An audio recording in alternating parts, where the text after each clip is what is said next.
Aujourd'hui, je ne suis pas tout seul. J'ai un invité spécial, un ancien collègue du webzine où j'écrivais avant, VS Webzine, Seb, qui était donc spécialisé à l'époque dans tout ce qui concernait le hardcore, en fait, un petit peu sous toutes ses formes, avec quelques déviances un petit peu sur le black metal à certains moments, voire un petit peu sur le heavy, parce que j'ai appris il n'y a pas très longtemps que tu étais fan de Blind Guardian, Blind Guardian. Un de mes groupes préférés, ouais. Ce qui m'a quand même beaucoup étonné. Ouais. Mais bon, après moi aussi. Donc, le cœur a les raisons. Voilà. Et donc aujourd'hui, on présente ce bouquin, donc H8000, donc The Story of H8000. Regardez-moi ce joli bouquin.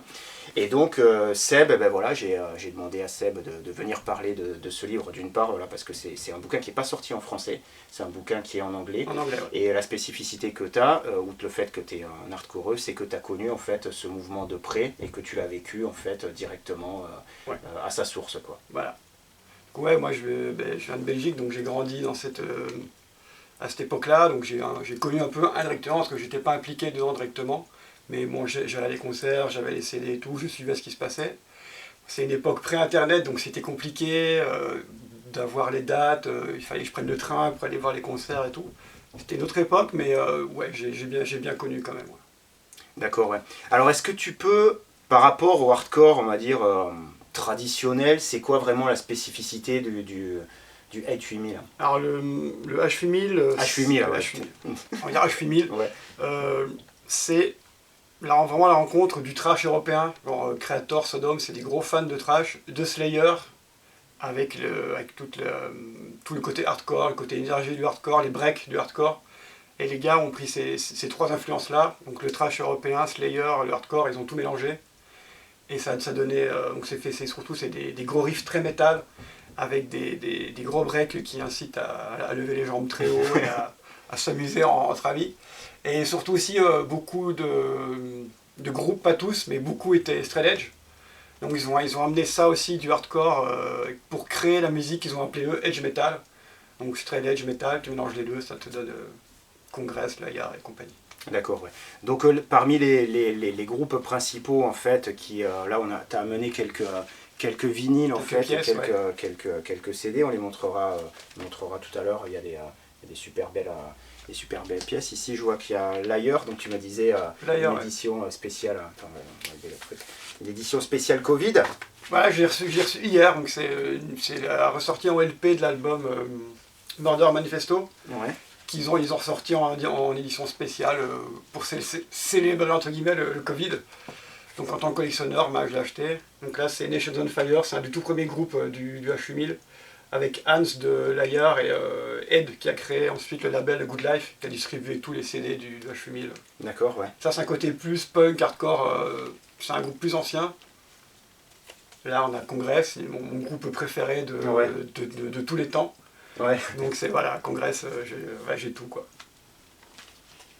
Encore là c'est les deux premiers Layar, c'est des albums légendaires du H8000 quoi. C'est les deux premiers Layar. Celui-là, l'artwork qui tabasse. Avec un artwork de Chris Verwilf, qui est spécialisé souvent dans le death ou le metal, qui est un peu un nom dans le milieu, des artworks. Les hardcore death et heavy metal quoi. C'est ça fait pas tellement hardcore, ça on pourrait. Non pas du tout, mais c'est Eternal Champion ou des groupes comme ça. C'était totalement voulu à la base de sortir un peu des codes des pochettes hardcore. Ouais. On trouve pas de batte de baseball, il y a pas de tout ce côté street du hardcore, c'est vraiment le côté metal avec disons que ce qui vient du hardcore c'est plus donc c'est le straight edge, l'entraide, le côté DIY, parce qu'ils ont fait beaucoup de choses eux-mêmes, donc ils bookaient leurs shows, ils jouaient dans les groupes, ils allaient voir les groupes, ils faisaient tout eux-mêmes quoi. D'accord. Et c'est ça qu'ils ont vraiment ramené ce côté vraiment DIY du hardcore dans le métal. C'était vraiment, parce qu'on parlait beaucoup aussi de l'attitude en fait spécifique qu'il y avait dans ces groupes et dans cette scène en fait finalement quoi. Et c'était vraiment autour de ça, autour de cette entraide et aussi peut-être un petit peu les mecs, le rapport qu'ils pouvaient avoir avec le public aussi qui était assez différent et spécifique. Il y avait beaucoup d'ambiance pendant les concerts on va dire. Il y avait un peu la légende de crew un peu violent. Comme les légendes c'est toujours exagéré. Ça pouvait mocher dur mais c'était bon l'esprit toujours. Mais après, oui, il y avait beaucoup. En fait, quand les groupes jouaient, les autres groupes venaient les voir dans le public. Et ça faisait une espèce de gros bloc comme ça, où les gens du public et de la scène, enfin, quand il y avait une scène, formaient un gros tout. Et en fait, ouais, comme je disais, c'est eux qui, donc les groupes jouaient, ils bookaient les shows, ils conduisaient les vannes quand les groupes partaient en tournée. Ils faisaient tout, ils faisaient vraiment tout eux-mêmes. Il y a une grosse simulation à ce niveau-là. Parce que le HU1000, ça vient d'une région, c'est très petit en Flandre. Hein. Il y a Courtrai, il y a, je sais pas, il y a avoir 30 000 habitants, je pense. Ypres, à peine plus. Alors, et donc les membres des groupes passaient de groupe en groupe, ils se remplaçaient les uns les autres, ils formaient des groupes ensemble. Et c'est vraiment, à la base, c'est un groupe d'amis qui se sont mis à faire de la musique. Et ça a donné, au milieu des années 90, c'était la scène la plus active d'Europe, voire du monde au niveau hardcore, quoi. Et ce qui est drôle, c'est que nous, en Belgique, comme on était plongé dedans, qu'il n'y avait pas de net, on ne se rendait pas compte de l'importance que ça a pris. Ensuite, ouais.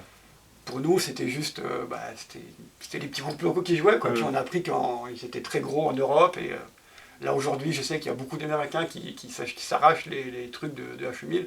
De Congress, notamment, ça. Congress, ouais, là, il y a sur les sites de revente de merch, par exemple, et ça atteint des prix, c'est des 200 balles pour un t-shirt ou quoi. Et ouais, donc là, on a compris plus tard, avec l'arrivée du net, l'importance que ça avait à l'époque. Nous, on allait juste voir des concerts, quoi. Basiquement, quand on était là, c'était les années 90, donc on avait tous des baggies, des casquettes, on faisait tous du skate, et on se retrouvait là-bas, quoi. C'est un petit peu ce que tu m'avais dit à l'époque, c'était cette spécificité d'avoir des mecs, finalement, avec un look un peu, pas néo, mais un look un peu street, en fait, avec les Nike Air, le jogging, et puis le t-shirt Cannibal Corpse, ou alors des trucs de death, voilà, bien old school, obituary, enfin des trucs vraiment respectables. Mais voilà, mais avec des mecs look street et un peu avec l'attitude qu'il y a avec. Mais pas néo, vraiment des types voilà, du bloc en fait, quoi. Dans le HU1000, à la base, les mecs c'était tous des skateurs, donc il y avait ce look skater, donc habillé très large. En fait, s'il y avait trois choses pour les définir, c'était des skateurs, des métalleux et des geeks. Si tu prends, ils avaient édité à l'époque un fanzine. Et dans les fanzines, il y avait des petites annonces où tu avais les concerts, tu avais les CD, et tu avais recherche figurine Musclor, je vends figurine Star Wars, bah, c'était ça, quoi. Ouais, c'était des mecs qui jouaient à Magic, ils écoutaient Creator, je dis tiens, on va en faire du métal, quoi. Et ils ont amené tout le côté straight edge du hardcore avec. Donc voilà. D'accord, ouais. Et en fait, une fois aussi, on parlait, alors je fais souvent référence aux discussions qu'on avait ensemble, voilà, sur VS, il y avait un forum. Et Seb, voilà, quand il parlait de tout ça, et notamment voilà, à l'époque, quand on s'est connus, parce que je crois qu'on a commencé à écrire plus ou moins vers 2008, 2007, ouais, 2008 ou 2009. Ouais. Et c'était à l'époque où je faisais mes premiers Hellfest, et notamment c'est la première fois où on avait vu, je crois, Kickback ensemble. Ouais. Et il y avait donc Kickback, voilà, qu'on aime bien tous les deux, enfin qu'on aimait bien parce que maintenant ils n'existent plus. Et en fait, il y avait tu m'avais parlé de ce lien aussi qu'il y avait par rapport à cette scène-là, et finalement ce qui était arrivé un petit peu après, et notamment au niveau de l'attitude, parce que nous, à l'époque, moi, la première fois que j'avais vu Kickback, c'était en tournée de Suicidal à Toulouse pour la sortie de Prime Cuts. Donc c'était Forever War, je crois, le deuxième album. Ouais. Et bon, nous, on attendait Suicidal, et puis on tombe sur ce groupe qu'on ne connaissait pas. Et avec cette attitude très provocatrice, pas violent, mais vraiment très provocatrice de Bessac, en fait, qui insultait un peu tout le monde. Donc nous, on se demandait qu'est-ce que c'était ce gars, et qu'est-ce que c'était, voilà, ce hardcore, parce qu'ils avaient vraiment l'attitude hardcore. Ils disaient, ouais, on vient de Sarcelles, puis on vous pisse au cul, et avec cette musique qui était très métal. Il y avait un batteur, à l'époque c'était un batteur allemand, c'était le mec qui avait remplacé, le mec qui jouait beaucoup de doubles, c'était vraiment très dur, la musique, c'était très costaud, quoi. Il était vraiment très métal, Forever War, c'était vraiment très influencé par All Out War, tout ça. Ouais, c'est ça. Très metalcore dans le bon sens du terme. Donc, voilà, c'est ça, dans le bon sens du terme. Et on était un peu surpris, nous, qui attendions après Suicidal, qui était vraiment voilà, un ponte du hardcore, avec vraiment le hardcore là, que pont avec tous les vieux morceaux, etc. De voir ce groupe qui nous est apparu vraiment neuf. Et tu m'avais dit, après, il reprend finalement, lui, qui était quelqu'un qui a été aux États-Unis à la bonne époque, qui connaissait vraiment, qui était riche de toute cette culture, qui connaissait tout ça, et qui a ramené dans Kickback plein de trucs en fait finalement de cette scène et de la Belgique. Ouais, puisque lui il venait au concert, Kickback il venait jouer, donc là en Flandre, là il y avait le HU1000, et il y avait du coup anecdote marrante, hein, parce que déjà, donc j'avais dit, ils faisaient des fanzines là, les gars du HU1000, donc ils faisaient des reports de concert, et déjà à l'époque, donc vers 95-96, Kickback il venait pas jouer quoi. Ils annulaient déjà quoi. Ouais, donc la légende c'est qu'on suit sur le long terme. Mais oui, c'est des gars qui venaient et tout, et moi quand j'avais pu interviewer Stéphane, Il me dit ouais, le H8000, nous vraiment on kiffait ça quoi, parce que il y avait vraiment cette agressivité qu'on ne trouvait pas partout dans le hardcore. Et en France, il n'y avait pas ce genre de hardcore en France quoi. Ça marchait beaucoup en Allemagne, en Belgique, aux Pays-Bas. Mais en France, il n'y a jamais eu le edge metal n'a jamais percé. Il y a eu quelques groupes, mais ça n'a jamais vraiment percé quoi. C'est vraiment un truc qui était très très propre à la Belgique quoi finalement. Et Stéphane venait, enfin tous les mecs de Kickback venaient voir les shows, tout ça. Les mecs de Rennes aussi montaient voir les shows, tout ça en Belgique. Mais c'était la plaque tournante, c'était voilà, 2 petits bleds là en Flandre, perdus, qui ont essaimé partout après. Mais Kickback, ouais, ils ont été beaucoup influencés, surtout au début, par Congress surtout, je pense. Et tu retrouves, toi, des fois, même dans des groupes un petit peu plus actuels, la marque un petit peu, les oripeaux de cette scène-là, dans des trucs plus récents en ouais, fait, là, ce qui est marrant, c'est qu'il y a un gros revival là, depuis quelques années donc, du edge metal, surtout en Angleterre, aux États-Unis, ça commence à arriver. Mais en Angleterre, il y a eu des groupes comme il y a eu Repentance, là on a Echo Strike, toutes ces bandes-là qui font vraiment du edge metal. Quoi. Il y a quoi Renounced aussi, Servitude. C'est tous ces groupes-là qui ont redécouvert ça. C'est des groupes de petits jeunes, quoi, qui ont 25 ans, qui ont redécouvert ça et qui se disent putain, c'est quoi cette musique, pourquoi c'est pas arrivé jusqu'à nous? Et qui se sont remis à faire du vrai edge metal, quoi, avec le côté metal, le côté straight edge aussi, qui était. Parce que dans la scène flamande, c'était une scène très engagée politiquement, très engagée pour le végétarisme, le droit des animaux. Ils faisaient des flyers antifascistes, antiracistes, enfin vraiment très engagés. Et donc ces groupes-là commencent à reprendre ça un peu, l'engagement qui s'est un peu perdu dans le hardcore dans les années 2000. Et ça commence à revenir maintenant dans des groupes qui arrivent là, en reprenant vraiment cette je peux dire idéologie, c'est un peu orienté, mais ces valeurs un petit peu voilà, finalement qu'il y avait. Les valeurs qu'il y avait dans le edge metal. Et donc par rapport au bouquin après plus particulièrement, donc vous avez, il y a ce visuel qui m'a toujours, qui était à l'époque de VS en fait ton avatar, VS, voilà, que tu avais gardé en fait pendant des années, je crois jusqu'à la fin, ouais. Qui vraiment est incroyable avec ce masque de Jason Morris, donc le côté un petit peu geek et tout, le côté, il y a tout en fait, le trasher en fait. Tout est ça, c'est la photo emblématique du H1000 quoi, c'est ça. Et ouais voilà, donc ce côté ouais très frontal en fait, et donc le bouquin là voilà, je mettrai quelques images après. Donc il est blindé souvent comme de les trucs de hardcore, un petit peu ce côté un petit peu fanzine avec plein de photos, plein de flyers, et finalement ça reprend un petit peu l'historique en fait de ce mouvement avec un petit peu groupe par groupe, ce qui s'est passé. Ouais, c'est en fait, faut voir ça comme une espèce de gros fanzine. Donc le bouquin est écrit par Hans. Donc Hans c'est le chanteur de Layar qui a chanté aussi dans Rise Above. Donc c'est vraiment un des piliers de la scène. Donc il a bien connu ça. C'est un des 3-4 gros piliers fondateurs du H8000 quoi. Donc c'est lui qui a écrit le bouquin. Sur la pochette là, la photo c'est Josh, le guitariste de Congress et de Layar aussi, qui est un des autres grands noms de la scène. Un parrain de la scène. Ouais. C'est ça voilà. Et donc ouais, c'est pris comme un gros fanzine. C'est plus ou moins chronologique, donc ça commence en 81, donc c'est les débuts du punk, donc le punk avec lequel les membres ont grandi, et ça se termine en 99 où là vraiment c'était pratiquement la fin du mouvement, qui a continué un peu après, mais c'est la fin comme eux l'ont connu. Donc ça reprend 20 ans de la création du mouvement. Donc ça part des débuts du punk, donc le punk qu'eux écoutaient, les concerts qu'ils allaient voir. Après ils ont commencé à faire des groupes au tout début des années 90 avec Rise Above, Nation on Fire, Blindfold. Ils ont monté ces groupes et puis ça reprend presque d'année en année quoi. Avec toujours des petites bifurcations où on voit avec des interviews de personnages qui sont arrivés, donc des gens de la scène, des gens du public, des gens qui venaient à l'époque. C'est un peu pêle-mêle comme ça, où il y a un fil rouge. En fait, c'est comme une ligne de métro, de RER, où tu as un fil rouge et puis tu as des branches qui vont un peu partout, où ça te mène vers des interviews, vers des souvenirs de personnages comme ça, qui te racontent un peu des anecdotes. Il y a plein d'anecdotes dedans. Et en fait, je vais encore leur dire, mais c'était une époque avant Internet, où pour booker une tournée, il fallait appeler. Et souvent, tu as des anecdotes où le gars il dit voilà, on est arrivé en Allemagne, on appelle le tourneur, il répond pas. Bah, qu'est-ce qu'on fait quoi? On ne sait pas où est la salle, on ne sait pas à quelle heure on joue, on n'a pas le matos, on arrive là, ben voilà, qu'est-ce qu'on fait?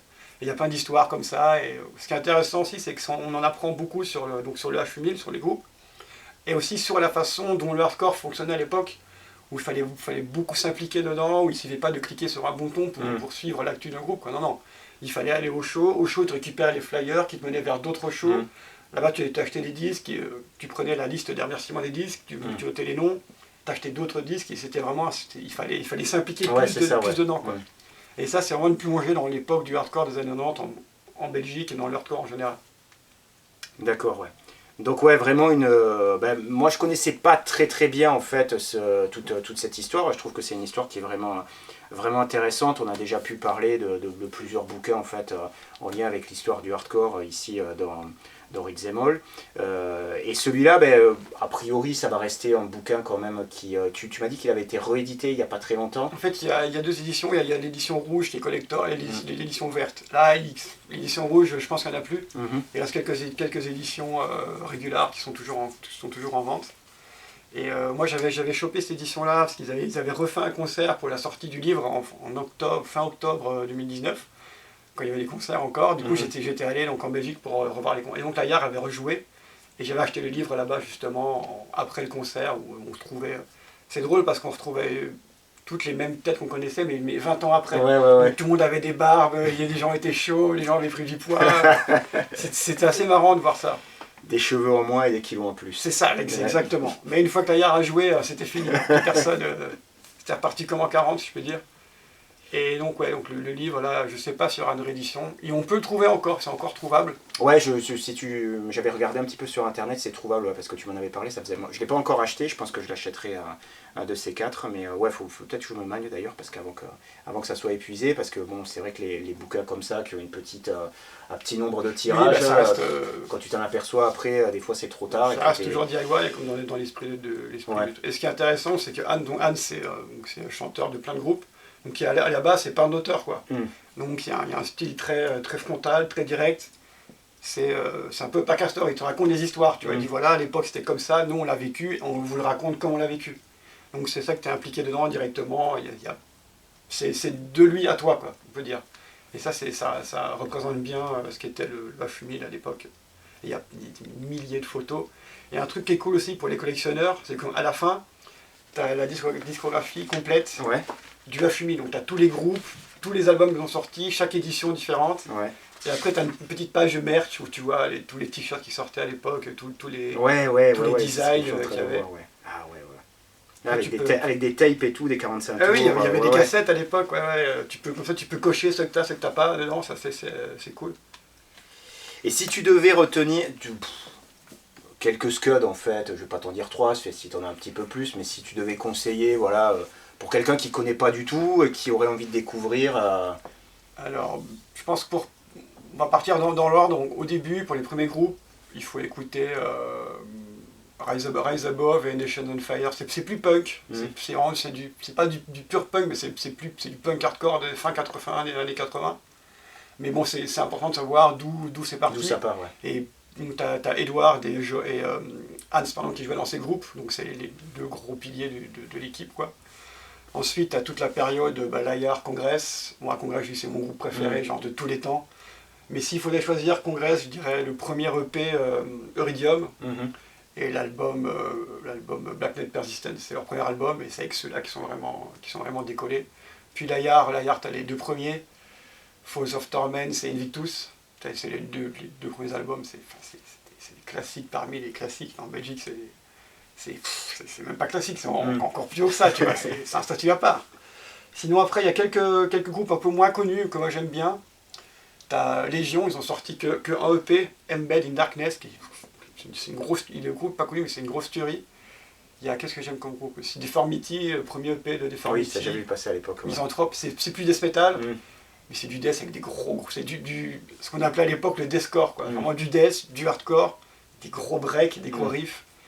Deformity, c'est vraiment bien. Qu'est-ce qu'il y a encore d'autre, je pourrais te dire. Blindfold, c'est un peu, il y a un côté un peu émo à la Fugazi qui était dedans.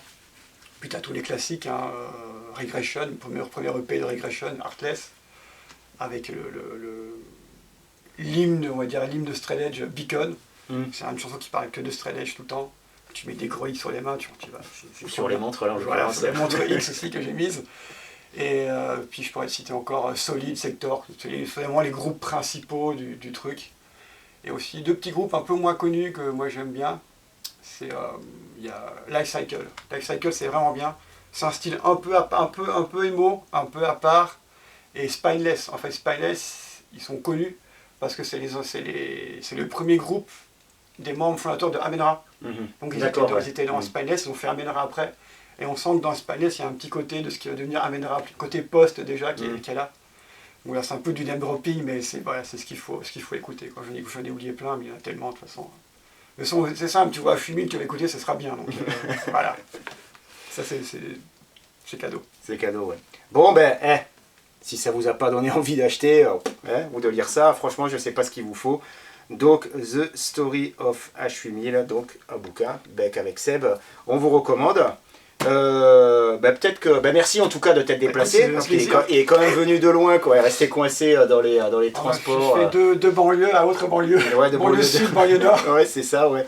Donc quasiment 2 heures de. 2 heures. Ouais, merci RATP, comme d'habitude. On vous remercie évidemment. Donc en tout cas, c'était très sympa de venir partager un petit peu cette histoire intéressante et pas super connue, qui j'espère vous plaira à tous.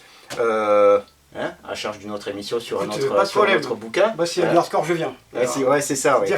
Comme le hardcore, on aime bien. Pas impossible qu'il y en ait une autre. On se dit à très bientôt pour une nouvelle édition. Bye bye. Ciao.